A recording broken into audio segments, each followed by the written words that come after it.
Hi friends, இந்த சேனலுக்கு நீங்கள் ஃபஸ்ட் டைமாக இருந்தால் சப்ஸ்கிரைப் பட்டனை கிளிக் பண்ணிக்கோங்க. அதே மாதிரி பெல் பட்டனையும் கிளிக் பண்ணிக்கோங்க. அப்போ தான் நாங்கள் அப்லோட் பண்ணுற வீடியோஸ் உங்கள் நோட்டிஃபிகேஷனில் வந்துக்கிட்டே இருக்கும். அதே மாதிரி உங்களுக்கு பிடிச்சிருந்தா இந்த வீடியோவை ஷேர் பண்ணுங்கள், லைக் பண்ணுங்கள். சரி, வாங்க நம்ம வீடியோக்குள்ளே போகலாமா?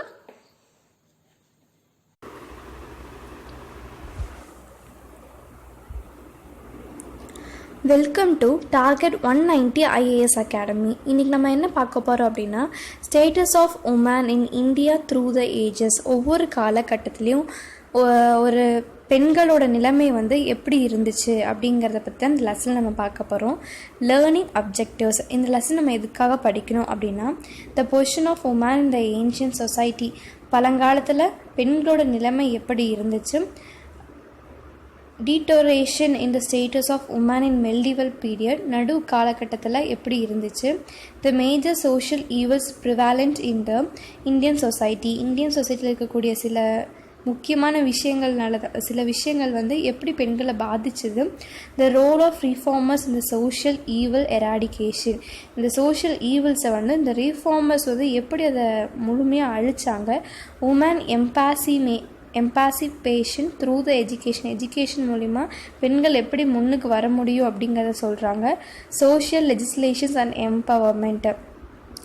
சமூகத்தில் கூடிய சில சட்டத்திட்டங்களையும் அதோட முன்னேற்றம் பெண்கள்னால தான் கொண்டு வர முடியும் அப்படிங்கிறத பற்றி சொல்லியிருக்காங்க. இதை பற்றி நம்ம இந்த லெசனில் பார்க்க போகிறோம். Introduction.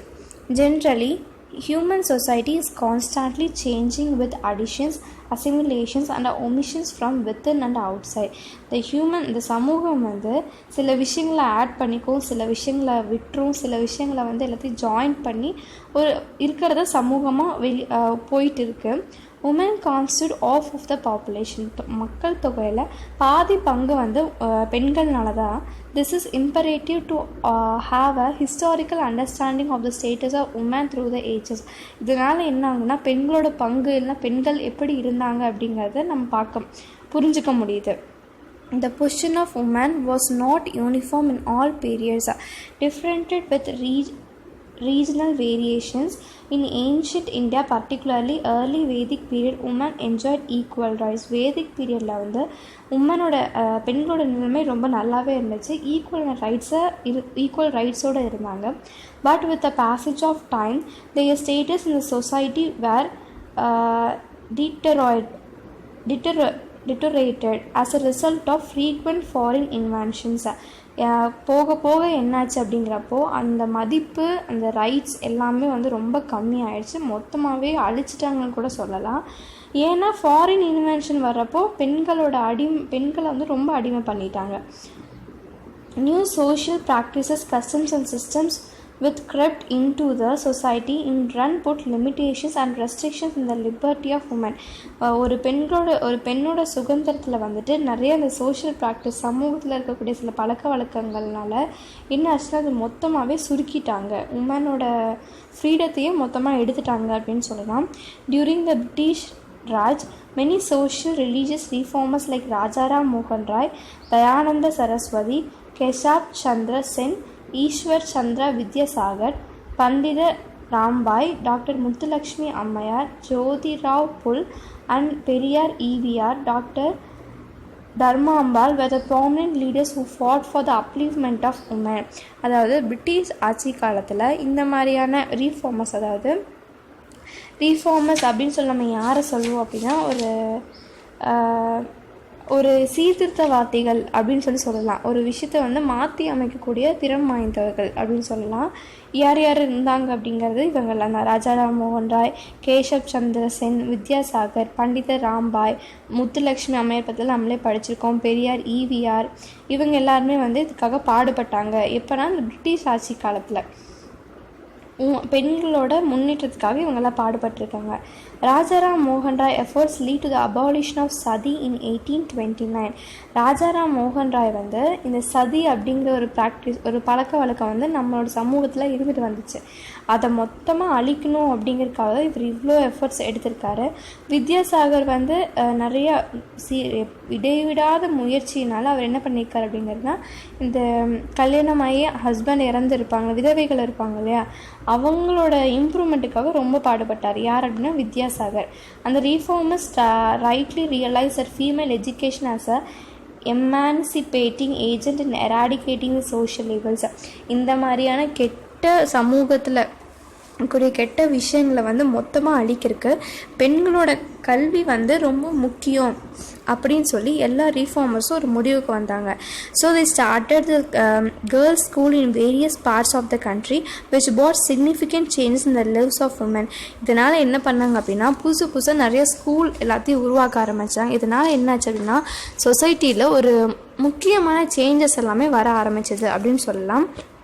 Women played an important role in Indian freedom struggle. Until independence, there was no radical changes in the status of women. அதாவது இண்டிபெண்டன்ஸ் வரைக்கும் வந்துட்டு நம்மளோட இண்டிபெண்டன்ஸில் வந்துட்டு நிறைய பெண்கள் வந்து பாடுபட்டாங்க சுதந்திரத்திற்காக. இண்டிபெண்டன்ஸ் வரைக்குமே வந்து நம்ம ஊரில் வந்து அவ்வளோ பெரிய சேஞ்சஸ்லாம் இல்லை பெண்களுக்காக. ஆனால் அதுக்கப்புறம் தான் வந்துட்டு ஒரு பெண்ணோட நிலைமை வந்து எல்லாமே மாறுச்சு அப்படின்னு சொல்லலாம். In independent India, last few decades have witnessed the all-around development of women.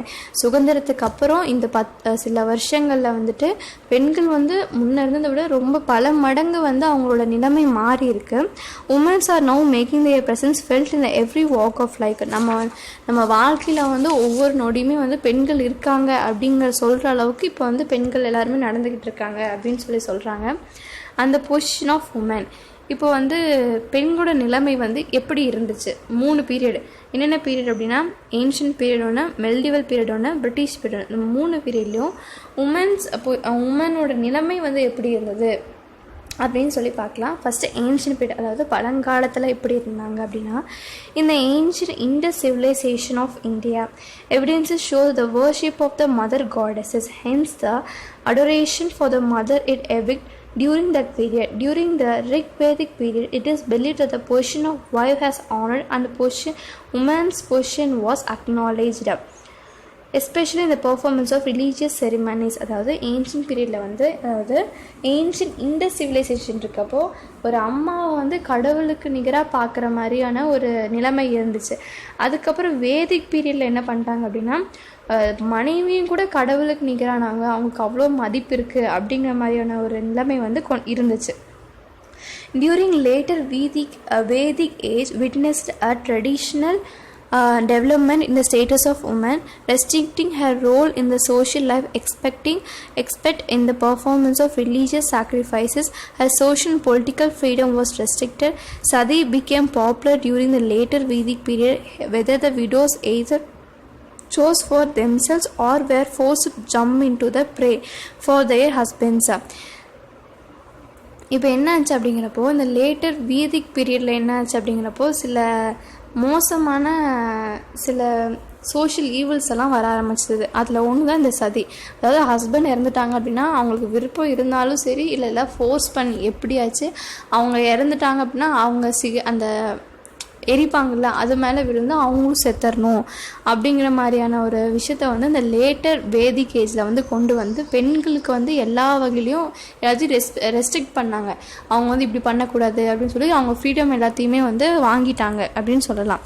அடுத்து மெல்டிவல் பீரியட், நடுவில் வந்து என்னாச்சு, எப்படி இருந்தாங்க அப்படின்னா, இந்த position of women in the society further deteriorated during the medieval period. இப்போ இந்த மெல்டிவல் பீரியட் என்னாச்சு அப்படின்னா, ஃபஸ்ட்டு அந்த லேட்டர் வேதிக் பீரியடில் இருந்ததை விட ரொம்ப மோசமாகிடுச்சுன்னு சொல்லலாம்.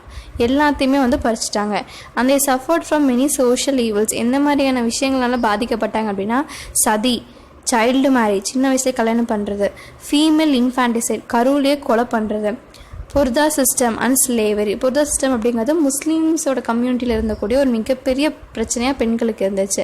அதுக்கப்புறம் ஸ்லேவரி, அடிமை பண்ணுறது. Normally monogamy was in practice, but among the rich polygamy was prevalent.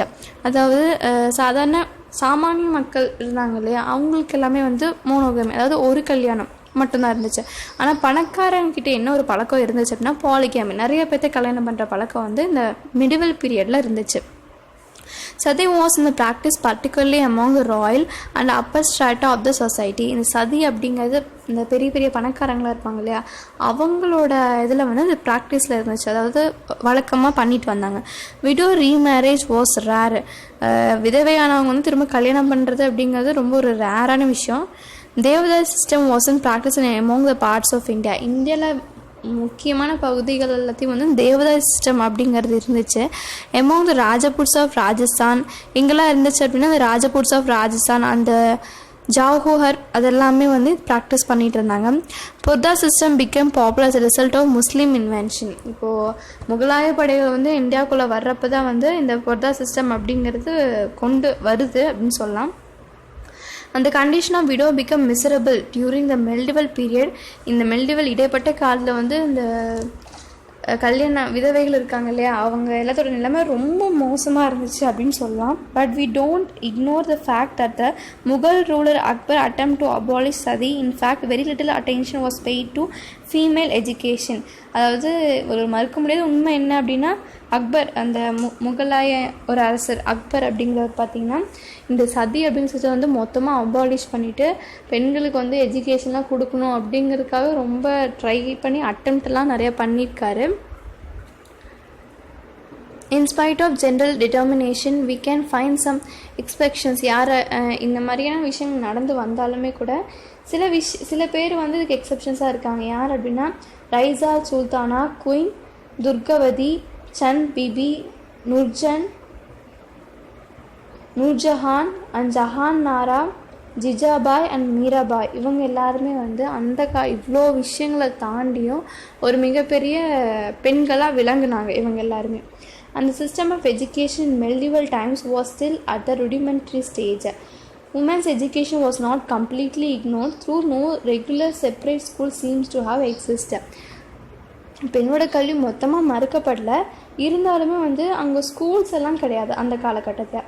Female education was informal. ஒருத்தருக்கு தெரியாமல் வழக்கத்துக்கு மாறாக இருந்ததாக வந்து சொல்கிறாங்க. Girls usually had their lessons from their parents and their child. சின்ன குழந்தையா இருக்கப்போ அவங்க பேரண்ட்ஸ் என்ன சொல்கிறாங்களோ அதையெல்லாம் சேர்ந்து அதெல்லாத்தையுமே கற்றுக்கணும். அந்த ரிச் அப்பாயிண்டட் பெரிய பெரிய பணக்காரங்களாம் என்ன பண்ணாங்க அப்படின்னா, பணக்காரங்க அதாவது இந்த ஜமீன்தார்ஸு, அந்த ராஜபுட்டோட சீஃப்ஸ் இவங்களாம் என்ன பண்ணாங்க அப்படின்னா அவங்க வீட்டு பெண்களுக்காக வந்து தனித்தனியாக டீச்சர்ஸ் அப்பாயிண்ட் பண்ணி வீட்டிலே வந்து எஜுகேஷன் சொல்லி கொடுத்தாங்க.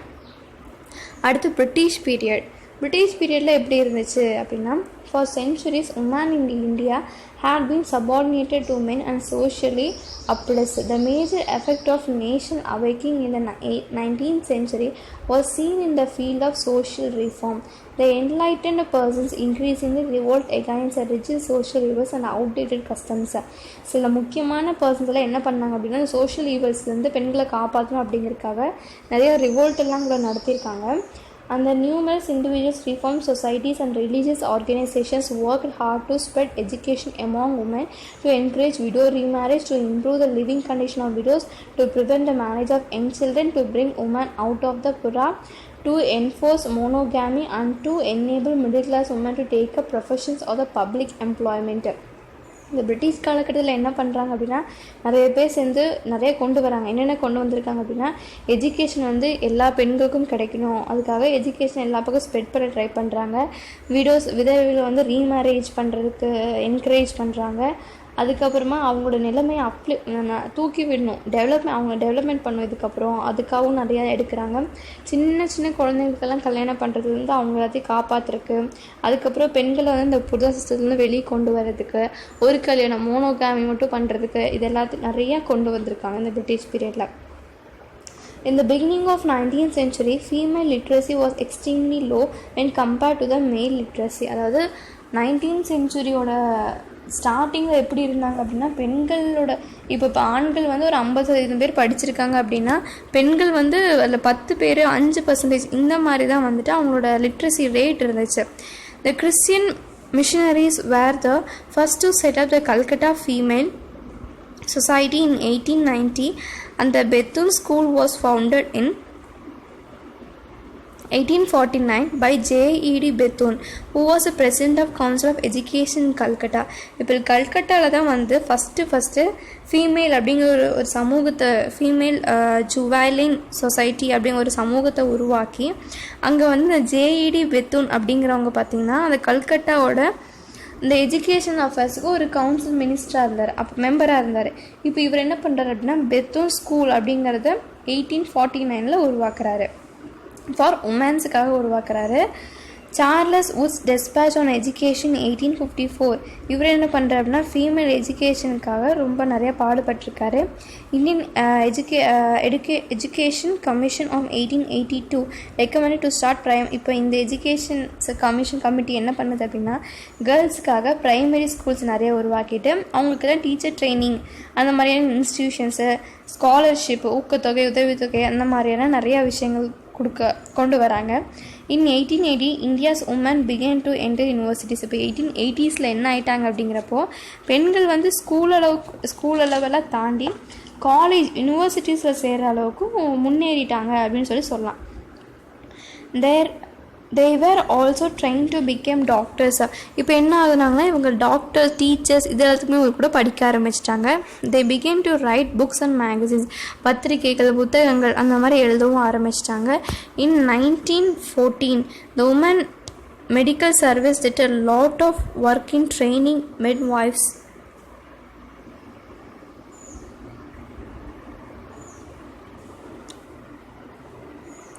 In 1890, D.K. Karve established a number of female schools in Pune. அதாவது D.K. கார்வே அப்படிங்கிறவங்க பார்த்திங்கன்னா நிறைய பெண்களுக்கான பள்ளிகளை வந்து பூனாவில் உருவாக்குனார். அந்த ப்ரொஃபஸர் D.K. கார்வே அப்படிங்கிற Pandit Ramabai made sincere effort to emancipate women through education was really remarkable.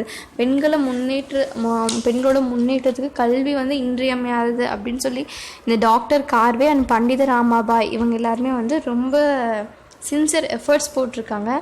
அந்த Indian women university was started. பெண்களுக்கான ஒரு பல்கலைக்கழகத்தை வந்து ப்ரொஃபஸர் D.K. கார்வே வந்து 1916 உருவாக்குறாங்க.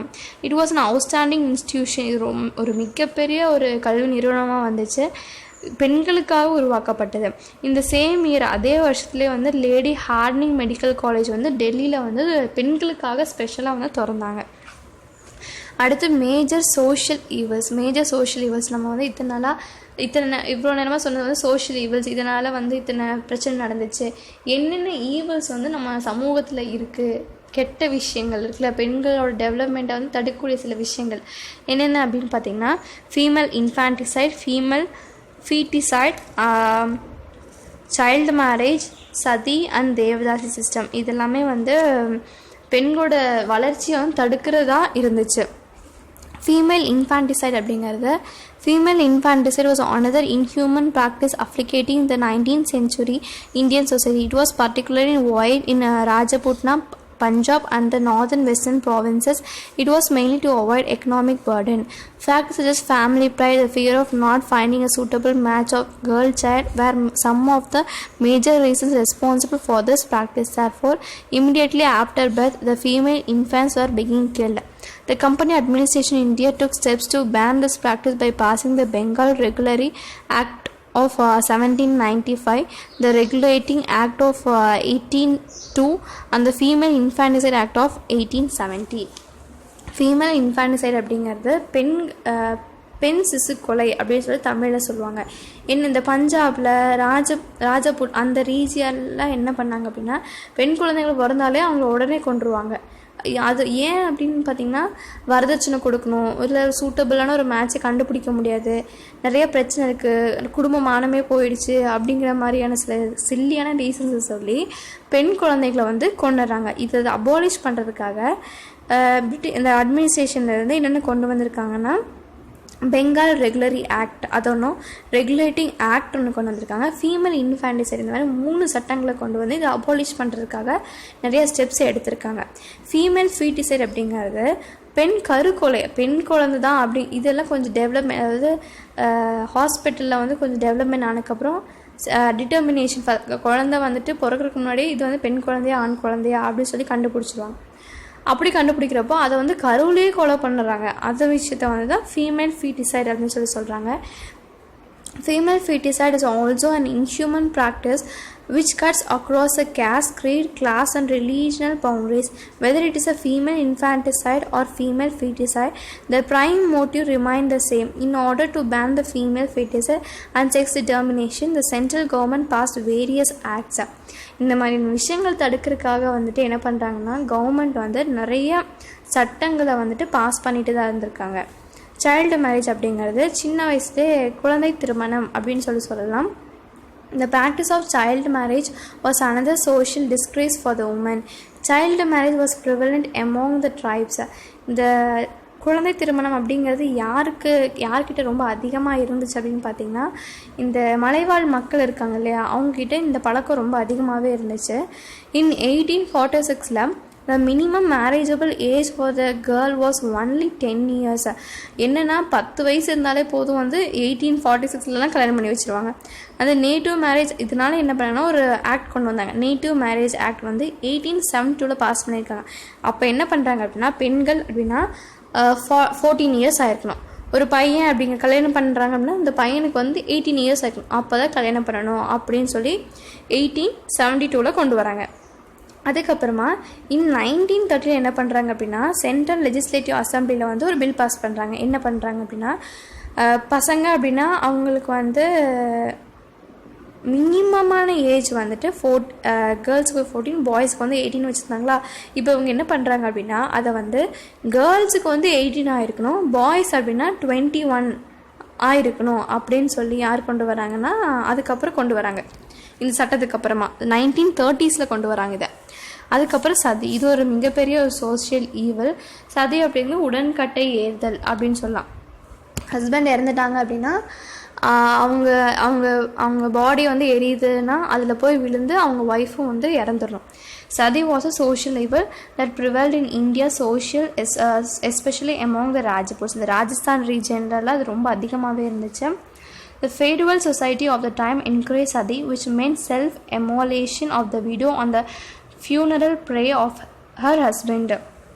Early, it was a voluntary act, but later, by relatives forced the widow to sit on the funeral pyre. The Italian traveler Niccolo Conti, who visited Vijayanagar about the year of 4020, notes that the inhabitants of this region marry as many wives as they please, were burnt with their dead husbands. அதாவது என்ன சொல்ல வராங்கன்னா, சதி அப்படிங்கிறது ஸ்டார்டிங்கில் வந்து அவங்க ஒய்ஃபே வந்து விருப்பப்பட்டு அதில் போய் விழுகிற மாதிரி இருந்துச்சு. ஆனால் லேட்டர் ஆக என்ன ஆச்சு அப்படின்னா, அது வந்து ஒரு வாலண்ட்ரியாக அவங்க வந்து போய் ஃபோர்ஸ் பண்ணி அவங்க அதில் போய் அவங்க விழுந்து சாகணும் அப்படிங்கிற மாதிரி ஆயிடுச்சு. ஒரு இட்டாலியன் ட்ராவலர் வந்து நிக்கோலோ கான்டி அப்படிங்கிறவங்க வந்து விஜயநகரம் வந்து சும்மா விசிட் பண்ணுறதுக்காக வர்ற எப்படின்னா 1420s முன்னாடி. அப்போது இவர் என்ன சொல்கிறார் அப்படின்னா, the inhabitants of this region, இந்த உள்ளக்கூடிய மக்கள் வந்து நிறைய பேர்த்த கல்யாணம் பண்ணிக்கிறாங்க.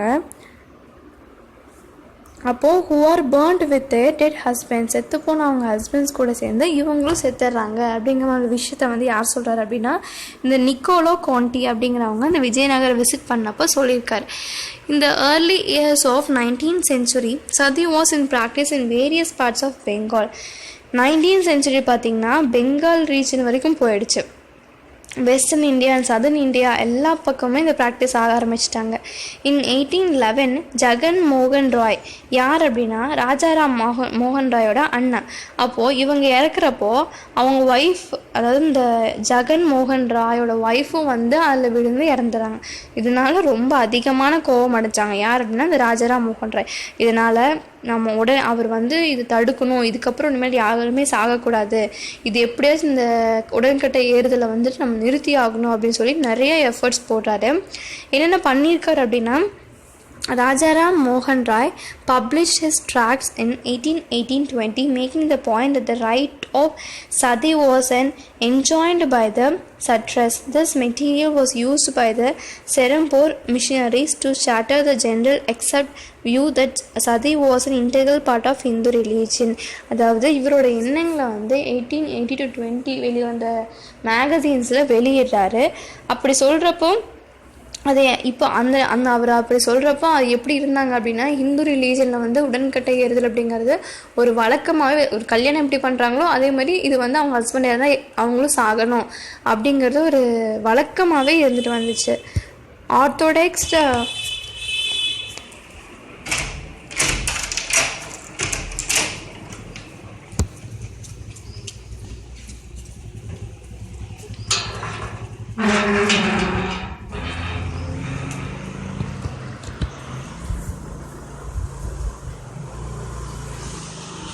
Orthodox Hindu opinion against the abolition was advocated by Radhakanta Dev and Bhavani Chandra Banerjee. அதாவது என்ன பண்ணுறாங்க அப்படின்னா, ராஜாராம் மோகன் ராய் வந்து 1818 to 20 வெளிவந்த மேகசின்ஸில் அவருடைய எண்ணங்களை சொல்கிறாரு. அப்போ வந்து அந்த ஹிந்து ரிலீஜனில் ரொம்ப ஆர்த்தடாக்ஸாக இருப்பாங்க இல்லையா, அவங்க எல்லாருமே வந்து இந்த சதியோட அபாலிஷனுக்கு வந்துட்டு தடையாக இருந்தாங்க. When Lord William Benedict took up the question of sati, he found that the abolition had been recommended by the judges of criminal court. He passed regulation on December 4, 1829, declaring the practice of sati or burning or widow of Hindus illegal and punishable by the criminal courts. Similar legislative measures were enacted soon after in Bombay and Madras. அதாவது அதுக்கப்புறம் இவங்க எல்லாரும் வந்து ரொம்ப தடையாக இருந்திருக்காங்க. யார் அப்படின்னா, இந்த ஹிந்து ரிலிஜன் ரொம்ப ஆர்த்தடாக்ஸாக இருந்துட்டு வந்தவங்க என்ன பண்ணுறாங்க அப்படின்னா, கோர்ட் மூலிமா போய் இந்த மாதிரி பண்ணாங்க அப்படிங்கிறது ரொம்ப ஒரு பனிஷபிள் ஆக்ட் அப்படின்னு சொல்லிட்டு முடிவு பண்ணி சதி அப்படிங்கிறது ஒரு தண்டனைக்குரிய ஒரு செயல் அப்படின்னு சொல்லி கொண்டு வந்துடுறாங்க. அடுத்து தேவதாசி சிஸ்டம். இது வந்து ஒரு முக்கியமான social evil. The word devadasi அப்படிங்கிறது சான்ஸ்கிரிட் வேர்டுன்னு சொல்லலாம். தேவர் அடையல், தமிழில் வந்து தேவர் அடையல் அப்படின்னு சொல்லலாம். மீன்ஸ் வந்து என்ன அப்படின்னா, காட்ஸோட சர்வெண்ட், கடவுளுக்கு வந்துட்டு வேலை செய்கிறவங்க. இவங்க என்ன பண்ணுவாங்கன்னா, dancing girl dedicated to the service of god in the temple. கடவுளுக்காக வந்து வேலை செய்கிறதுக்காக இவங்க எல்லாருமே வந்து கோயில்களில் இருப்பாங்க. Devadasi system was a social evil. இது வந்து ஒரு சமூகத்தில் கூட கெட்ட விஷயம் சொல்லலாம். There was also tradition of dedicating one daughter to the temple.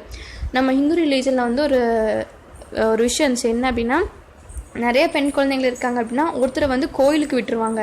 In addition to take caring of the temple, they learned and practice Bharatanatyam and other classical Indian arts tradition and enjoyed a high social status. அதாவது பரதநாட்டியம்லாம் கற்றுக்கிட்டு அதுக்கப்புறம் அந்த ஒரு சமூகத்தில் வந்து ஒரு மிகப்பெரிய பெண்களாக தான் விளங்கிட்டு இருந்தாங்க. ஆனால் போக போக என்ன ஆயிடுச்சு அப்படிங்கிறது, அவங்களோட டிக்னிட்டி எல்லாத்தையும், அவங்களுக்குடைய செல்ஃப் ரெஸ்பெக்ட், மரியாதை எல்லாமே போய் அவங்கள ரொம்ப கேவலமாக ட்ரீட் பண்ண ஆரம்பிச்சிட்டாங்க. Doctor Muthulakshmi Ammaiyar, who was the first woman doctor in India, dedicated herself for the cause of abolishing the cruel practice of Devadasi system for Tamil Nadu. தமிழ்நாட்டில் தேவதாசி சிஸ்டத்தை அபாலிஷ் பண்ணுறதுக்காக டாக்டர் முத்துலக்ஷ்மி ரெட்டி ரொம்பவே பாடுபட்டிருக்காங்க. அண்ட் அப்ரிஷியேட்டிங் அவங்களோட ரோலை appreciate பண்ணி அவங்கள வந்து என்ன பண்ணுறாங்க அப்படின்னா, தமிழ்நாடு லெஜிஸ்லேட்டிவ் கவுன்சிலில் வந்துட்டு ஒரு மெம்பராக வந்து அவங்கள கொண்டு வராங்க. In 1929 Periyar E.V. Ramasamy was instrumental in passing the Devadasi abolition bill. Doctor Muthulakshmi Ammaiyar propose the bill to the Madras legislative council in 1930. இவங்களை யார் ஒரு மெம்பரை போடுறாங்க அப்படின்னா, E.V. ராமசாமி அப்படிங்கிறவங்க இந்த பில்லை பாஸ் பண்ணி இவங்களை வந்து ஒரு முக்கியமான போஸ்டிங்கில் போட்டுடுறாரு. Moovalur Ramamirtham was yet another woman who fought for the emancipation of the Devadasi. Moovalur Ramamirtham இருக்காங்க இல்லையா, அவங்க வந்துட்டு இந்த தேவதாசி சிஸ்டத்தை அபாலிஷ் பண்ணுறதுக்காக பாடுபட்ட ஒருத்தங்கன்னு சொல்லலாம். with the continuous moral support rendered by the Rajaji, Periyar and Thiru Vi Ka. யாரோட சப்போர்ட்னா, ராஜாஜி, பெரியார் அண்ட் திருவிகா இவங்க சப்போர்ட் மூலிமா அவங்க வந்து இந்த தேவதாசிக்கு எதிர்க்க பாடுபட்டாங்க. அதுக்கப்புறம் he rises slogan against this cruel practice. அதுக்காக குரல் கொடுத்தவங்கன்னு சொல்லலாம். as a result of government passed the devadasi abolition act. இவங்கனால தான் இவங்க எல்லாம் மூலிமா வந்து கவர்மெண்ட் வந்து என்ன பண்ணிடுச்சு அப்படின்னா, தேவதாசி அபாலிஷன் ஆக்டை வந்து பாஸ் பண்ணிட்டாங்க. இப்போ ரோல் ஆஃப் ரீஃபார்மர்ஸ், இந்த சீர்திருத்தவாதிகள்னால நம்ம சமூகத்தில் என்னென்ன மாற்றங்கள் வந்துச்சு அப்படின்னா, From the second half of the 19th century, a number of social reformers and social reform movements sought to promote the upliftment of women by giving them education, raising their marriageable age, and taking care of widows, as well as to remove the rigidity of caste and raise a suppressed class to a status of equality. And the reformers would lead the movement were the foreigners of modern India. அதாவது 19th century ஆஃபில் என்னாச்சு, பாதி கடைசி ரெண்டாவது பக்கத்தில் என்னாச்சு, 1950s மேலே என்னாச்சு அப்படின்னா, இந்த பெண்களோட வயது கல்யாண வயது அதிகம் பண்ணி, அதுக்கப்புறமா விடோஸை வந்து டேக் கேர், அவங்க எல்லாத்தையும் பார்த்துட்டு அவங்க எஜுகேஷன் கொண்டு வந்து, இது மூலிமா வந்து நம்மளோட சொசைட்டியை அப்லிஃப்ட் பண்ணியிருக்காங்க. யாருன்னா இந்த சோஷியல் ரிஃபார்மர்ஸை. இவங்க எல்லாருமே தான் வந்து இந்த மாடர்ன் இந்தியாவோட ஒரு முன்னோடிகள் அப்படின்னு சொல்கிறவங்க இந்த சோஷியல் ரிஃபார்மர்ஸை நம்ம சொல்ல முடியும். ஃபஸ்ட்டு யார் அப்படின்னா இந்த ராஜாராம் மோகன் ராய். நமக்கே தெரியும் ராஜாராம் மோகன் ராய் எதுக்காக பாடுபட்டார்னா அந்த அபாலிஷன் ஆஃப் சதி, அந்த சதி விஷயத்தை வந்து அபாலிஷ் பண்ணுறதுக்காக இவர் ரொம்ப பாடுபட்டிருக்காரு. The first was the abolition of sati by law on humanitarian grounds. Rajaram Mohan Rai, the pioneer of Indian social reform movement, was a casteless crusader of sati. After having seen this practice in the case of her own sister-in-law, he started his campaign against this inhuman evil practice. அதாவது இது அவங்க ஃபேமிலியே நடந்த ஒரு விஷயம் அப்படிங்கிறதுனால என்ன பண்ணுறாங்கன்னா, இது எப்படியா தடுத்தாகணும் அப்படின்னு சொல்லி எந்த ஒரு மதம் ஜாதி எதுவும் பார்க்காம ரொம்ப பாடுபட்டிருக்காரு. Influenced by the ruthless act of the movement led by the Rajaram Mohan Rai, the British government declared that the act of culpable humanicide. Rajaram Mohan Rai is most remembered for helping Lord William Bentinck to declare the practice of sati is a punishable offence in 1829. இவரோட விடாமுயற்சினால தான் 1829 வந்து இந்த Lord William Benedict அப்படிங்கிறவங்க சதிங்கிறது ஒரு பனிஷபிளான act அப்படின்னு சொல்லி declare பண்ணுறாங்க. He also protest against a child, அதுக்கு போக பெண் குழந்தை திருமணத்துக்காகவும் அதுக்கப்புறம் கருவிலே கொலை பண்ணுறாங்களா அது எல்லாத்துக்காகவும் இவர் பாடுபட்டிருக்கார். He favour the remarriage of widows, விதவைகளை வந்து மறு திருமணம் பண்ணுறதுக்காகவும் ரொம்ப ஃபேவராக தான் இருந்திருக்காரு. ஃபீமேல் எஜுகேஷன், அவங்க படிப்புக்காக அவங்களுக்கான ஈக்குவல் ரைட்ஸு, ப்ராப்பர்ட்டி ரைட்ஸு, சொத்துரிமை, பெண்களோட சொத்துரிமை, அது எல்லாத்துக்காகவுமே இவர் வந்து பாடுபட்டிருக்காரு. இவரோட முக்கியமான முயற்சினால் மட்டும்தான் இந்த சதி ப்ராக்டிஸ் வந்து மொத்தமாக வந்து இந்தியாவிலேருந்து போயிடுச்சு அப்படின்னு சொல்லலாம். ஈஸ்வர் சந்திர வித்யாசாகர், இவர் யார் அப்படின்னா, Ishwar Chandra Vidyasagar carried on the movement of female education, widow remarriage and abolition of polygamy in Bengal. அதாவது பெங்கால் ரீஜனில் வந்துட்டு இவர் வந்து பெண்களோட கல்விக்காகவும் விடோ ரீமேரேஜ்க்காகவும் பாலிகாமி, இந்த பல திருமணம் பண்ணிக்கிறாங்க, அது எல்லாத்தையுமே வந்து பெங்காலில் அபாலிஷன் பண்ணுறதுக்காக ரொம்ப நிறைய பாடுபட்டிருக்கார். யாருன்னா Ishwar Chandra Vidyasagar. He submitted petitions to this effect to the Indian Legislative Council and to the passing of Hindu Widow Remarriage Act. இவனால தான் வந்துட்டு இந்தியன் லெஜிஸ்லேட்டிவ் கவுன்சில் வந்து ஹிந்து விடோ ரீமேரேஜ் ஆக்ட் கொண்டு வந்தாங்க. எப்போ வேணால் 1956 கொண்டு வந்திருக்காங்க. His son Narayana Chandra set and example to others by marrying a widow of his choice. இப்போ வந்து இவர் அவங்க பையன் யாரா நாராயண சந்திரா அப்படிங்கிறவங்க ஒரு விடோவை தான் கல்யாணம் பண்ணிக்கிட்டாங்க. எதுக்காக அப்படின்னா அவங்க உனி இதுக்கப்புறம் வரவங்களாச்சும் கல்யாணம் பண்ணணும் அப்படிங்கிறதுக்காக ஒரு முன்னோடியாக இருக்கிறதுக்காக கல்யாணம் பண்ணியிருக்காங்க. To promote female education, Vidyasagar founded several girls schools in the districts of Nadia, Midnapore, Hooghly and Burdwan in Bengal. இந்த டிஸ்ட்ரிக்ஸ்லாம் வந்து பெங்காலில் வந்து இவர் நிறைய கேர்ள்ஸ்க்காக ஸ்கூல்ஸை வந்து ஓப்பன் பண்ணியிருக்காரு. கண்டுகுரி வீரசலிங்கம், அவர் யார் அப்படின்னா கண்டுகுரி வீரசலிங்கம் அப்படிங்கிறவங்க கண்டுகுரி வீரசலிங்கம் பண்டலு அப்படிங்கிறது அவர் பேர். இவர் வந்து சதர்ன் இந்தியாவில் வந்து நம்ம தமிழ்நாடு, கேரளா, இந்த ரீஜன்ஸில் வந்து உமனோட எஜுகேஷனுக்காக பாடுபட்டவர். இப்போ பப்ளிஷ் அ ஜேர்னல் விவேக வரதானி அப்படிங்கிற ஒரு ஜேர்னல் பத்திரிக்கை வந்து வெளியிட்டிருக்காரு. ஹி ஓப்பன் ஃபஸ்ட்டு இவர் வந்து பெண்களுக்கான ஒரு முதல் ஸ்கூலை வந்து 1874 ஆரம்பிச்சிருக்காரு. அதுக்கப்புறம் and made widow remarriage and female education. அந்த key points of this programme was social reform. School ஆரம்பிச்சிருக்காரு எப்போனா 1874.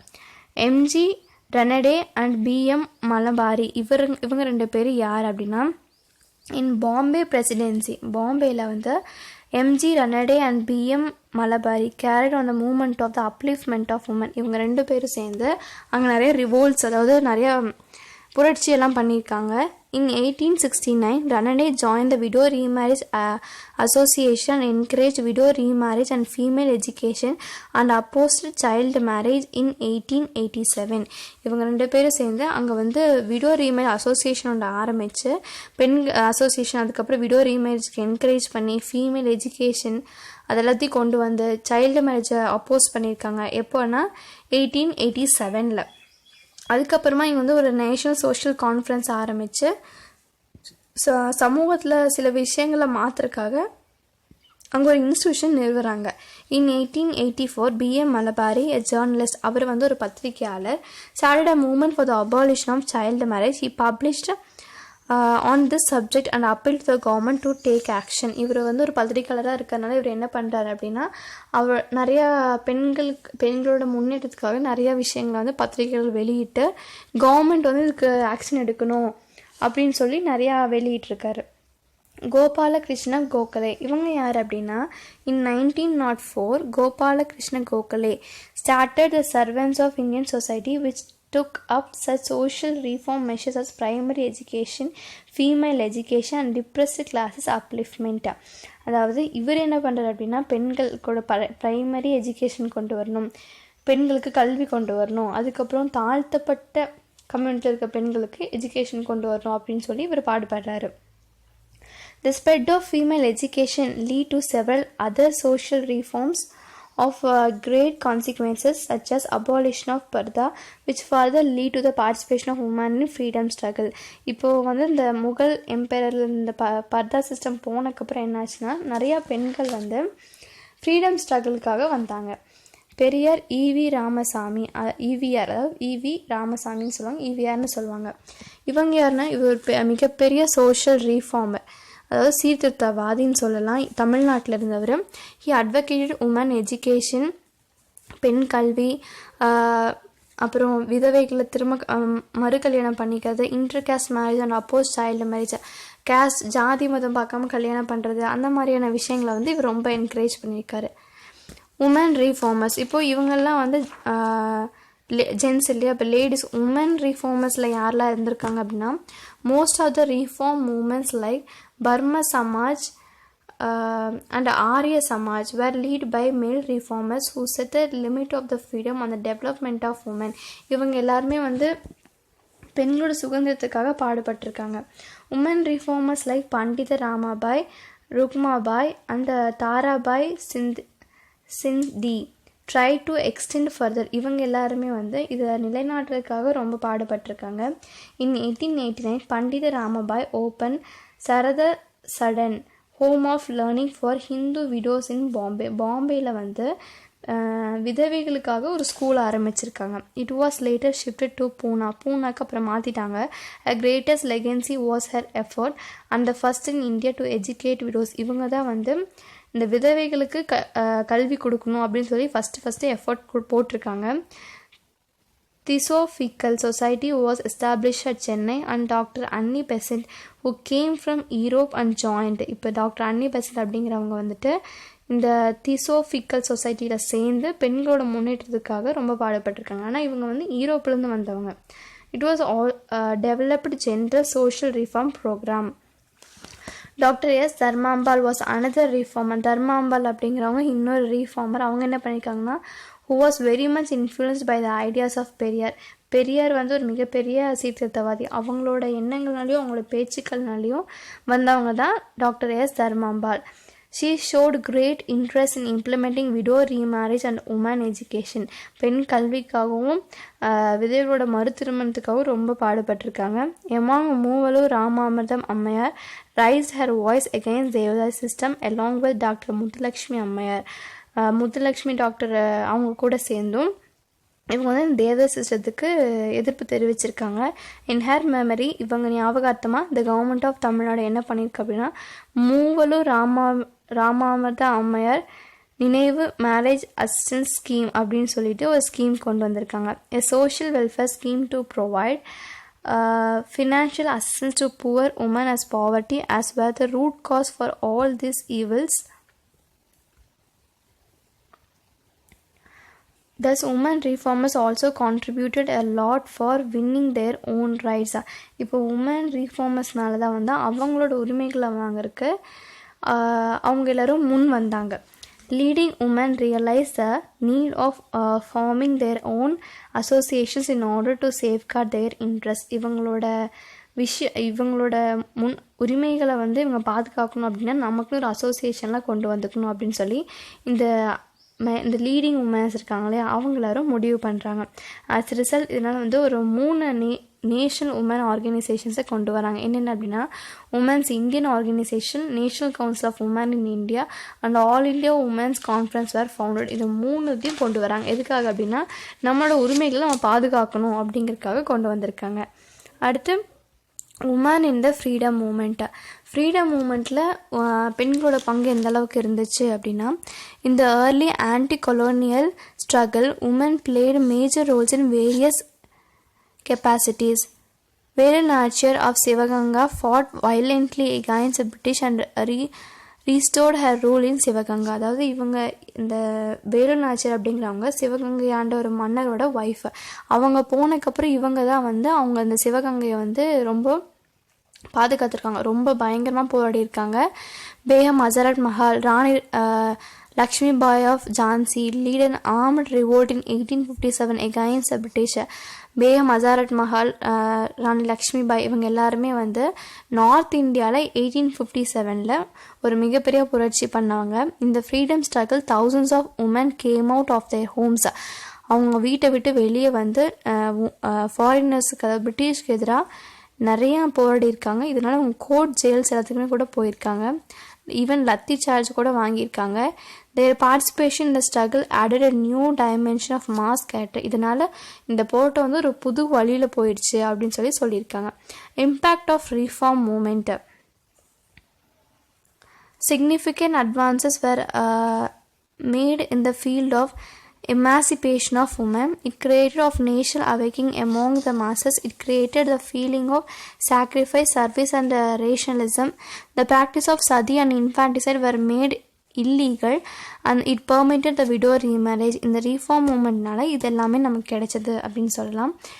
இந்த மேலே சொல்லிட்டு வந்த இந்த சோஷியல் ஈவல்ஸ் எல்லாமே ரெக்டிஃபை ஆகிடுச்சு.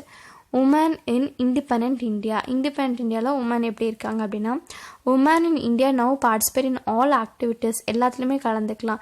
Service sector, science, technology, political, medical, culture எல்லாத்துலேயுமே வந்து பங்கு எடுத்துக்கிறாங்க. The constitution of India graduates equal opportunity and equal pay for equal work. பெண்களுக்கு வந்து ஈக்குவலான ஆக்குபேஷன் எம்ப்ளாய்மெண்ட் கிடைக்கணும் அப்படின்னு சொல்லி அதுக்கு ஒரு தனியாக ஒரு ஆர்டிக்கல் இருக்குது. The national policy for empowerment of women was passing under the national policy on education. New program was launched called Mahila Samakya. It main focus என்ன அப்படின்னா எதுக்காக அப்படின்னா பெண்களுக்கு வந்து எம்பவர் கொடுக்கறதுக்காக, பெண்களோட நிலைமை வந்து இன்னும் டெவலப் பண்ணணும் அப்படிங்கிறதுக்காக இதெல்லாம் கொண்டு வந்திருக்காங்க. அந்த national commission for women was set up January 1992. Its main function is to review women-related legislation and intervene in specific individual complaints of atrocities and denial of rights. எங்கெல்லாம் பெண்களுக்கு உரிமை மறுக்கப்படுதோ அதை தட்டி கேட்கறதுக்காக இந்த கமிஷன் வந்து கொண்டு வந்திருக்காங்க. லெஜிஸ்லேஷன் அண்ட் ப்ராவின்சஸ், என்னென்ன சட்டங்கள் கொண்டு வந்தாங்க, இதனால் பெண்களுக்கு என்ன கிடைச்சது அப்படின்னா பெங்கால் ரெகுலேஷன் அந்த ஆக்ட் படி பார்த்திங்கன்னா ஃபீமேல் இன்ஃபான்டிசைடு வந்துட்டு பெண்களோட கருக்கொலை, அந்த குழந்தைகள் கொள்றதுங்கிறது ரொம்ப இல்லீகல் அப்படின்னு சொல்லி கொண்டு வந்தாங்க. ரெகுலேஷன் ஆஃப் 1829 பார்த்திங்கன்னா சதி உடன்கட்டை ஏதில் வந்து இல்லீகல்னு சொன்னாங்க. அதுக்கப்புறம் ஹிந்து விடோ ரீமேரேஜ் ஆக்ட் படி பார்த்திங்கன்னா ஹிந்து வந்து ஒரு விடோ வந்து ரீமேரேஜ் பண்ணிக்கலாம் அப்படிங்கிறது. அடுத்து நேட்டிவ் மேரேஜ் ஆக்டுங்கிறது சைல்டு மேரேஜை வந்து மொத்தமாக அழிச்சிட்டாங்க. சர்தா ஆக்ட் அப்படிங்கிறது பாய்ஸ் அண்ட் கேர்ள்ஸோட அந்த மேரேஜ் ஏஜ் இருக்கு இல்லையா அதை வந்து ரைஸ் பண்ணாங்க. தேவதாசி அபாலிஷன் ஆக்ட் வந்து இந்த சிஸ்டமே இருக்கக்கூடாது, இந்த மாதிரியான முறையே இருக்கக்கூடாதுன்னு சொல்லி அதை அழிச்சிட்டாங்க. இப்போ ரீகேப் பார்க்கலாம். The position of women was not uniform in all periods. உமனோட நிலைமை வந்து எல்லா காலகட்டத்திலையும் ஒரே மாதிரி கிடையாது. There was many social evils. Indian சொசைட்டியில் வந்து நிறைய ஒரு கெட்ட விஷயங்கள் இருந்துச்சு, பழக்க வழக்கங்கள் இருந்துச்சு. இதனால் பெண்களோட டெவலப்மெண்ட் ரொம்பவே பாதிக்கப்பட்டுச்சு. A number of social reform and social reform movements sought to promote the upliftment of women by giving them education. இப்போ இந்த சீர்திருத்தவாதிகள் எல்லாரும் சேர்ந்து முடிவு பண்ணது என்ன அப்படின்னா, பெண்களோட எஜுகேஷனால் மட்டும்தான் பெண்களை வந்து முன்னேற்ற முடியும் அப்படிங்கிற முடிவுக்கு வந்திருக்காங்க. Women in India now participate in all activities. இப்போ இந்த இண்டிபெண்ட் இந்தியாவில் பெண்கள்னால எல்லா இடத்துக்கும் எல்லா உரிமையும் அவங்களுக்கு வந்து கிடைச்சிருக்கு. அடுத்து க்ளாசரி. ஜமீன்தார் அப்படிங்கிறது ஒரு பெரிய நிறைய சொத்து வச்சுருப்பாங்க, ரிச் அப்போ இருந்தவங்க.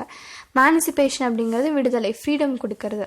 என்லைட்மெண்ட் அப்படிங்கிறது அறிவொளி, அதாவது எல்லாரும் பெண்கள்லாம் படித்து என்ன பண்ண போகிறாங்க அப்படிங்கிற மாதிரியான ஒரு இந்த எண்ணத்துலேருந்து மக்களை மாற்றுறாங்க. அண்ட் பாலிகாமி அப்படிங்கிறது நிறைய பேர்த்தை கல்யாணம் பண்ணுறது. ரீஃபார்மர்ஸ் அப்படிங்கிறது இவங்க எல்லாருமே சீர்திருத்தவாதிகள், சொசைட்டி சமூகத்தில் கூடிய ஒரு கெட்ட விஷயங்களை வந்து மாற்றுறவங்க தான் இந்த reformers. Thank you for watching.